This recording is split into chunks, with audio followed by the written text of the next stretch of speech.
Kembali lagi di Ekonometrika. Kita sudah ada di pertemuan ke-14, teman-teman. Ini mungkin materi yang terakhir karena di minggu depan itu kalau di kelasku sepertinya sudah tidak ada materi lagi. Jadi ini adalah materi terakhir ya. Analisis variansi atau ANOVA, nyebutnya gitu. Masih tetap sama, kita pakai PPT-nya dari Bu Mulyana ya, Bu Yana. Kemudian ini dari Triola ya tentunya isinya. Oke, langsung saja kita masuk ke materinya. Nah, jadi apa itu analisis variansi satu arah? Analisis variansi satu arah atau one way ANOVA itu merupakan metode pengujian kesamaan tiga atau lebih rata-rata populasi. Ya, kemudian dengan menganalisis variasi sampel. Analisis variansi satu arah digunakan dengan data kategori dengan satu faktor. Ini gimana maksudnya? Jadi kayak satu faktor itu gini, faktor itu misal ukuran mobil, misalnya ukuran sangat U. Nanti kategorinya itu ada beberapa gitu, mobil kecil, mobil besar, mobil sedang dan mobil besar gitu ya. Ini aku singkat, kecil, ini sedang, ini besar. Tuh. Nah, yang ukuran mobil ini namanya faktor, ini faktor. Kalau yang ketiga ini namanya kategori. Oke, kategori gitu ya. Jadi untuk pembahasannya ini sebenarnya cuma one way, cuma nanti aku tambahin yang two way. Artinya faktornya ini ada dua faktor. Harus dilanjut ya. Jangan cuma berhenti jangan sampai faktornya nggak dibaca. Oke. Nah, di sini sehingga ada satu karakteristik yang digunakan untuk memisahkan data sampel ke dalam kategori-kategori yang berbeda. Oke, kita lanjutkan. Jadi intinya seperti ini, teman-teman. Faktornya itu misalkan ukuran mobil, nanti kategorinya itu ada tiga, mobil kecil, mobil sedang, mobil besar gitu. Next, di sini ada syarat-syarat untuk melakukan uji variasi ini. Yang pertama, populasi-populasi diuji memiliki distribusi mendekati normal. Kemudian populasi-populasi yang diuji memiliki variansi yang sama atau standar deviasi yang sama ya. Ini merupakan syarat yang longgar. Oke. Mungkin syarat yang nggak terlalu penting. Kemudian sampel merupakan sampel acak secara kuantitatif, sampel saling bebas, maksudnya tidak saling terkait gitu. Jadi misal tadi ada mobil besar, mobil kecil, mobil sedang. Faktornya sih kayak yang ini. Misal tadi ada ukuran mobil tuh, ukuran mobil sedang kecil, sedang, besar gitu ya. Nah, nanti di sini ada faktor yang kedua misalnya, itu ada pabrikan mobil, misal mobil dari luar negeri dan mobil dari dalam negeri. Nah, ini datanya ini enggak sampel-sampelnya yang ada di sini semuanya enggak boleh saling terkait ya. Kemudian sampel-sampel yang berbeda dari populasi-populasi yang dikategorikan dalam satu cara. Oke. Hipotesisnya. Ya, ini yang bakalan menjadi dasar ya. Ini sama semuanya di setiap soal. Itu untuk H0 itu pasti rata-rata 1 sama dengan rata-rata 2 sama dengan rata-rata 3. Maksudnya apa? Maksudnya kan tadi kan ada uji ya. Aku tadi buat ujinya ini ukuran mobil, kemudian ini mobil kecil, mobil sedang, ini mobil besar. Ini misal diuji tuh, diuji daya tahannya. Misal mobil kecil tuh dari sampel-sampelnya itu ada yang bisa 5 tahun, ada yang kuat 5 tahun, ada yang 10 tahun baru rusak, ada yang 6 tahun gitu. Ini juga sama, ini ada yang 3, kemudian ada 4, ada 5, ini ada 15 misal gitu ya. Nah ini rata-rata satu itu rata-rata ini. rata-ratanya kecil ini rata-rata 1. Rata-rata 1, ini rata-rata 2 nanti. Ini rata-rata 3. Ini.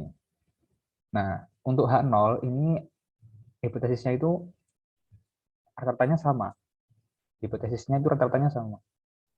Jadi kayak klaimnya itu misal mengklaim bahwa rata-rata hasil uji durabilitas dari umur mobil itu sama. Itu misal. Nah, itu namanya kalau sama itu H0. Nah, kalau misalkan yang H1-nya itu setidaknya ada satu rata-rata yang berbeda. Ada satu rata-rata yang berbeda ya. Jadi misalkan U2 dan U3 ini misalkan sama-sama 5 tahun. Misal ini juga 5. Nah, kalau misalkan ini 6 gitu. Itu maksudnya setidaknya ada satu yang berbeda. Nah, ini masuknya ke H1. Cuman ini hanya hipotesis ya.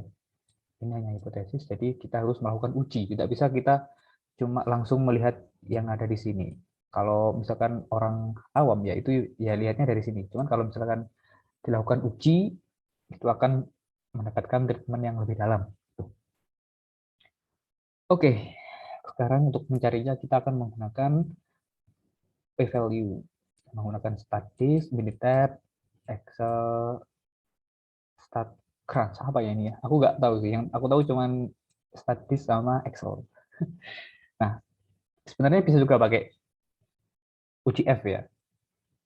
Cuman kalau misalkan mau cepet ya, kalau misalkan mau cepet ya cukup pakai satu cara aja. Jadi boleh pakai p-value atau boleh pakai uji F. Uji F itu yang gini misalnya. Atau kita sebutnya traditional method. Yang kemudian kita tentuin garis, terus ya, yang itulah.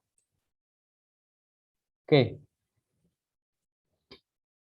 aturan penolakan H0, tolak H0 apabila p-value kurang dari sama dengan alfa, tidak tolak H0 apabila p-value lebih besar dari alfa. Seperti biasalah. Oke, kita next dulu. Nah, ini yang aku tadi jelasin terkait distribusi F-nya ya. Jadi ketika kita menggunakan data analisis ANOVA di Excel, itu juga akan muncul nilai F-nya. Nanti kita buktikan setelah ini ya. Ini juga akan muncul nilai F-nya ya. Jadi kita bisa pakai dua cara sebenarnya. Pakai cara p-value atau pakai cara yang traditional method. Ya, yang ini aku maksud traditional method. Traditional method namanya.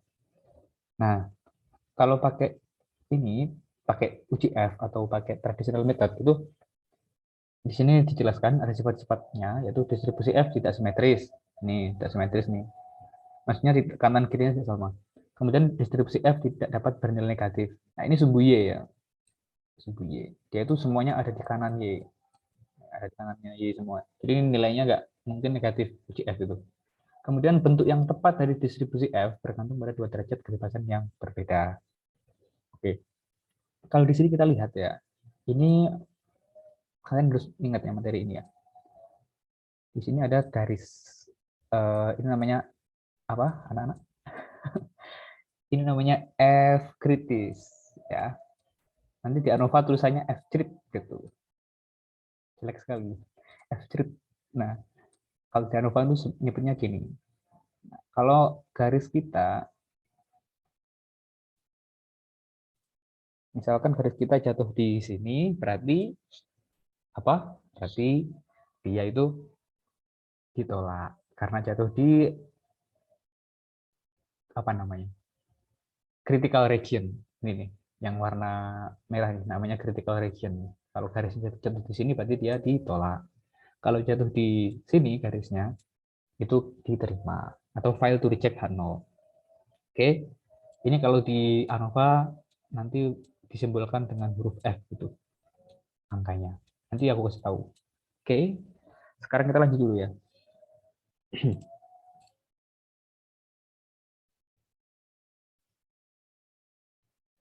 Nah, ini ada sebuah kesimpulan di sini ya, teman-teman. Bentar, ini nutupin. compare the sample mean. Nah, di sini ini namanya ini kesimpulan ya. Jangan sampai terkecoh. Small f test statistik, large p value. Jika f testnya itu kecil, maka p value-nya besar. Gimana maksudnya? Jadi gini kan. Misal f testnya itu 2. Ini ya. Terus uh, f kritisnya itu misalkan 5. Misal ini 5. Ini f kritisnya 5. Terus f testnya 2. Kemudian ini uh, kemudian ini kita bandingkan. Nah, kalau kita lihat, sebentar ya.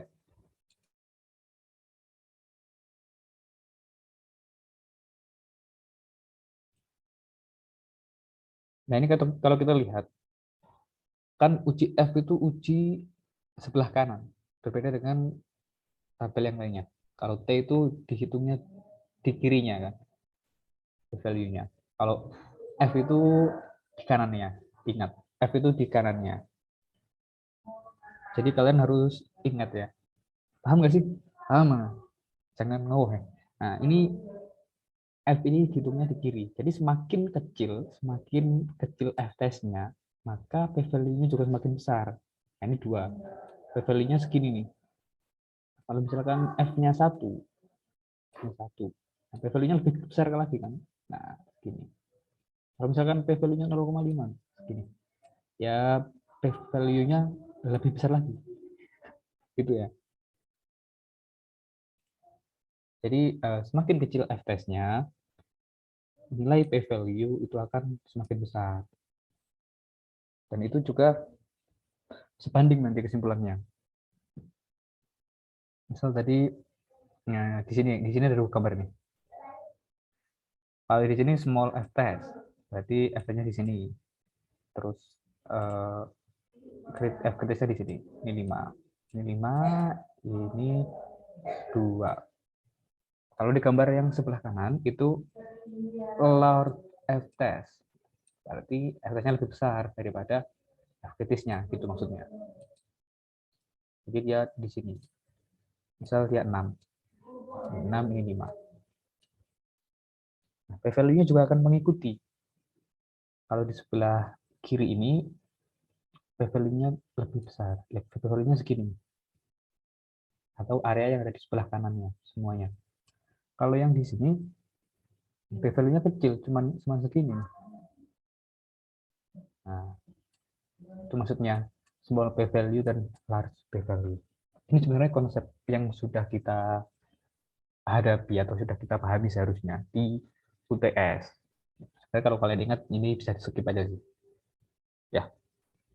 Jadi kesimpulannya adalah kalian di sini file to reject H0 karena dia berada di area file to reject. Kemudian p-value-nya juga besar. Maksudnya besar ini dia lebih besar dari 0,5. 0,05 ya. Kalau yang di kanan ini dia reject karena dia jatuh di area reject atau di area critical region. Ya, sehingga reject H0. P-value-nya juga demikian, P-value-nya kecil. Maksudnya kecil itu P-value-nya kurang dari sama dengan 0,05. Oke, itu ya. Paham ya? Paham, bagus. Oke, kita lanjutkan dulu. Oke, di sini kita sudah langsung memasuki contoh ya. Kita akan, ini contohnya agak rumit. Yang nggak rumit juga sih sebenarnya. Ini contohnya dia itu memiliki jumlah sampel yang berbeda. Yang pertama ini, yang tekanan darah rendah ini sampelnya ada 78. Tahu dari mana ya? Aku udah hitung. Nah, ini 78, yang ini 22 kayaknya. Terus yang ini 21. Jadi dia tuh memiliki jumlah sampel yang berbeda-beda. Ini beda, juga ini juga beda. Nah, kita akan coba di Excel, aku contohkan di Excel nanti, itu soal yang jumlah sampelnya itu sama. Oke, kemudian nanti soal yang ini silahkan dibuat latihan. Oke, kita akan lanjut di part 2 dan akan langsung menuju ke Excel.